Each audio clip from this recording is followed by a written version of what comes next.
வாழ்க்கையில கோவம் வர்றது ரொம்ப சகஜமான ஒரு விஷயம் இல்லையா? ஆனா அந்த கோவம் வரும்போது என்ன பண்றது, அதை எப்படி ஹேண்டில் பண்றது? வாங்க இன்னைக்கு கோவத்தை நாம பார்க்குற பார்வையை டோட்டலா மாத்த போற ஒரு சூப்பரான விஷயத்தை பத்தி பார்க்கலாம். ஃப்ரெண்ட்ஸ், இங்க பாருங்க.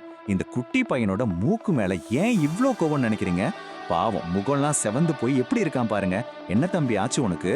ஏன் இவ்ளோ கோவம்? ஓ, அப்ப இதுதான் மேட்டரா? கேட்ட டாய் கிடைக்கல, அப்பா வாங்கி தரல, அதான் இந்த அழுக, இந்த கோவம். சரி, இது என்ன குழந்தைங்களுக்கு மட்டும் நடக்கிற விஷயமா என்ன? கொஞ்சம் யோசிச்சு பாருங்களேன். நாம் ஆசைப்பட்டது எதிர்பார்த்தது நடக்காதப்போ நமக்கும் இப்படித்தானே படார்னு கோவம் வருது. உண்மைதானே? கோபம் அது ஒரு வேண்டாத விருந்தாளி மாதிரி நம்ம மனசுங்கிற வீட்டுக்குள்ள திடீர்னு வந்து உட்கார்ந்துக்கும். ஆனா அதை எப்படி உபசரிக்கிறது, எப்படி அனுப்புறதுன்னே தெரியாம நாம திணறோம்.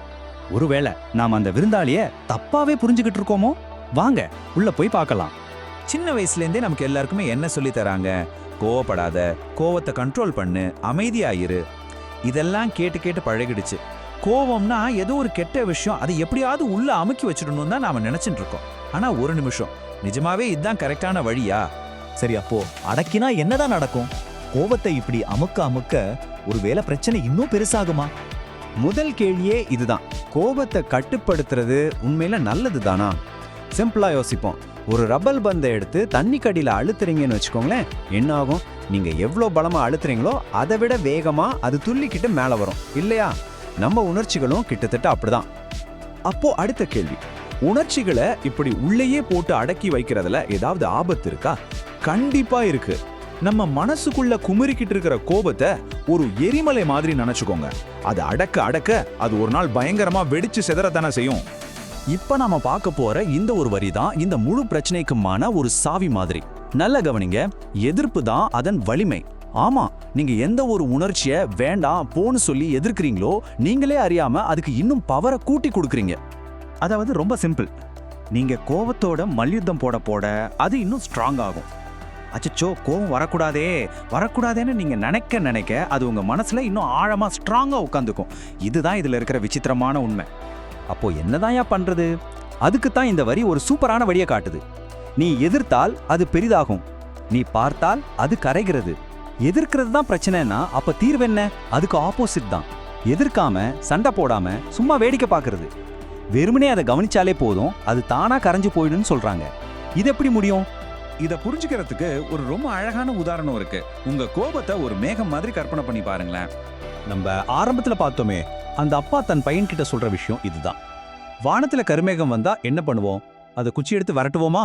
இல்லையே, சும்மா வேடிக்கை பார்ப்போம். அது பாட்டுக்கு வரும், கொஞ்ச நேரம் இருக்கும், அப்புறம் காத்துல போயிடும். நம்ம கோபமும் சரியா அதே மாதிரி தான். இந்த ஒப்பீட்டை பாருங்க, உங்களுக்கு இன்னும் தெளிவா புரியும். ஒரு பக்கம் கோவம், அது ஒரு மேகம் மாதிரி, டெம்பரவரி, தற்காலிகமானது. ஆனா நீங்க தான் அந்த வானம், நிரந்தரமானவங்க. கோவம் ஒரு கெஸ்ட் மாதிரி வந்துட்டு போகும், ஆனா நீங்க தான் அந்த வீடு. யோசிங்க, மேகம் வர்றதாலேயோ போறதாலேயோ வானத்துக்கு ஏதாவது ஆகுதா? இல்லையே, வானம் அப்படியே தான் இருக்கு. நீங்களும் அந்த வானம் மாதிரி தான்.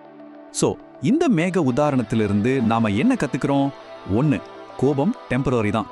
2, அதோட சண்டை போடவே தேவையில்லை. 3, அது உங்களை எதுவுமே பண்ணாது, வானத்தை மேகம் எதுவும் பண்ண முடியாத மாதிரி. 4, ஜஸ்ட் அதை வரவிடுங்க, போக விடுங்க, அவ்வளவுதான். ஓகே, சும்மா பாரு கவனின்னு சொல்றதுக்கெல்லாம் நல்லதா இருக்கு. ஆனா கோவம் உச்சில இருக்கும்போது இது எப்படி பிராக்டிக்கலா பண்றது? அதுக்கு ஒரு ரொம்ப பவர்ஃபுல்லான டெக்னிக் இருக்கு. அதுதான் கவனிப்பதோட சக்தி. இதுக்கு சாட்சி பாவம் அப்படின்னு ஒரு பேர் இருக்கு. இங்கிலீஷ்ல விட்னஸிங்னு சொல்லுவாங்க. அப்படின்னா என்னன்னா, உங்க மனசுக்குள்ள வர்ற கோபத்தையோ இல்ல வேற எந்த உணர்ச்சியோ இது நல்லது இது கெட்டதுன்னு ஜட்ஜ் பண்ணாம, இந்த கோபம் தான் நான் நினைக்காம ஒரு தேட்டர படம் பார்க்குற மாதிரி கொஞ்சம் தள்ளி நின்னு என்ன நடக்குதுன்னு கவனிக்கிறது. இந்த வரியோட ஆழத்தை கொஞ்சம் பாருங்க. பார்வைதான் மாயையை உருக்கும் நெருப்பு. வா, நம்மளோட அந்த ஜட்ஜ்மெண்ட் இல்லாத சும்மா கவனிக்கிற பார்வை இருக்கே, அது ஒரு நெருப்பு மாதிரியா. கோவம் பயம் மாதிரி நம்மளை ஆட்டி படைக்கிற மாயைகளை அது தானாவே பஸ்மமாக்கிடும். நாம செய்ய வேண்டியது வெறுமனே பார்க்கறது மட்டும்தான். சரி, இதை நீங்க எப்படி செய்யலாம்? இதோ ஒரு சிம்பிள் 3 ஸ்டெப் கைடு. ஸ்டெப் 1, கோவம் வரும்போது அதை ஃபைட் பண்ணாம, ஓகே எனக்குள்ள இப்போ கோவம் வந்திருக்குன்னு அதை ஏத்துக்கோங்க. ஸ்டெப் 2, அதை திட்டாதீங்க, ச்சே இப்படி கோபப்படுறனே நான் கெட்டவன் அப்படின்னு லேபிள் பண்ணாதீங்க. ஸ்டெப் 3, ஒரு சயின்டிஸ்ட் மாதிரி அந்த கோபம் உங்க உடம்புல எங்கெல்லாம் தெரியுது, இதயம் படபடக்குதா, கை நடுங்குதா, சும்மா கவனிங்க. நீங்க கவனிக்க கவனிக்க அது கொஞ்சம் கொஞ்சமா அதோட பவரை இழந்து போறத நீங்களே ஃபீல் பண்ணுவீங்க. அப்போ இந்த பயணத்தோட இறுதியில எது எப்பவும் நிலைச்சு நிக்கும்? ஆமா, எத்தனை புயல் மேகம் வந்தாலும் இடி மின்னல் அடிச்சாலும் அதெல்லாம் கொஞ்ச நேரத்துக்கு தான். கடைசியில மேகமெல்லாம் கலைஞ்சு போனதுக்கு அப்புறம் அந்த நீல வானம் மட்டும் அங்கேயே எதுவுமே நடக்காத மாதிரி அமைதியா இருக்கும். சரியா? அதே மாதிரி தான் நம்ம மனசுல கோபம், துக்கம், பயம்னு எத்தனை உணர்ச்சி மேகங்கள் வந்துட்டு போனாலும் அதெல்லாம் போனதுக்கு அப்புறம் நம்மளோட உண்மையான இயல்பான அன்பும் அமைதியும் அங்கேயே அப்படியே தான் இருக்கும். அதுதான் நாம. சோ அடுத்த தடவை உங்களுக்கு கோபம் வரும்போது என்ன பண்ணுவீங்க? அதோட சண்டை போடாம, ஓ இன்னைக்கு நம்ம வானத்துல இந்த மேகம் வந்திருக்கா, சரி வரட்டும், ஒரு சின்ன புன்னகையோட தள்ளி நின்று வேடிக்கை பாருங்க. அது எவ்வளவு சீக்கிரமா கரைஞ்சு போகுதுன்னு நீங்களே ஆச்சரியப்படுவீங்க. இப்போ சொல்லுங்க, உங்க வானத்துல இன்னைக்கு என்ன மேகம் இருக்கு? யோசிங்க. மீண்டும் சந்திப்போம்.